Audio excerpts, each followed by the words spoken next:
கரூர் கொடுந்துயரம், 41 பேர் நெரிசலில் சிக்கி உயிரிழந்த பெருந்துயரம். ஏற்கனவே அறிவித்தபடி இந்த 41 குடும்பத்தினருக்கும் தலா 50,000 ரூபாய் நமது கட்சியின் சார்பில் இழப்பீட்டுத் தொகையாக வழங்கினோம். 11ஆம் தேதி கரூரில் ஒரு திருமண மண்டபத்தில் அந்த நிகழ்வு மிக எளிமையான முறையிலே நடந்தேறியது. அந்த நிகழ்வில் இழப்பீடு வழங்குவதற்கு கட்சியின் மாவட்ட செயலாளர்கள் தலா 10,000 ரூபாய் கொடையளிக்க வேண்டும் என்று நான் வேண்டுகோள் விடுத்திருந்தேன். இன்னும் ஏராளமானவர்கள்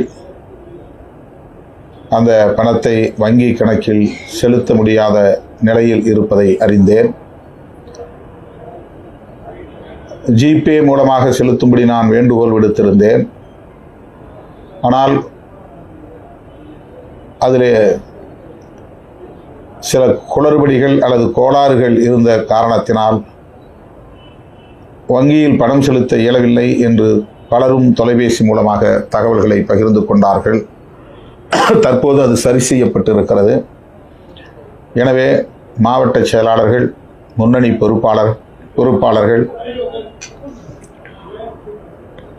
அனைவரும் தங்களின் பங்களிப்பை வங்கியின் கணக்கில், கட்சி கணக்கில் ஜிபே மூலம் தலா 10,000 செலுத்த வேண்டும்.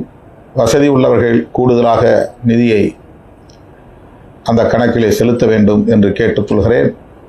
அல்லது நேரிலே சந்திக்கிற போது அந்த கொடையை வழங்க வேண்டும் என்று வலியுறுத்தி கேட்டுக்கொள்கிறேன். நிகழ்ச்சி முடிந்துவிட்டது என்று எண்ணி கடந்து போய்விட வேண்டாம்.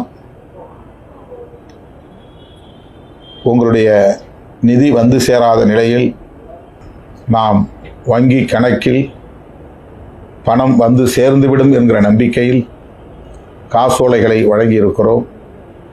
எந்த காசோலையும் பணம் இல்லை என்று திரும்பி போய்விடக்கூடாது.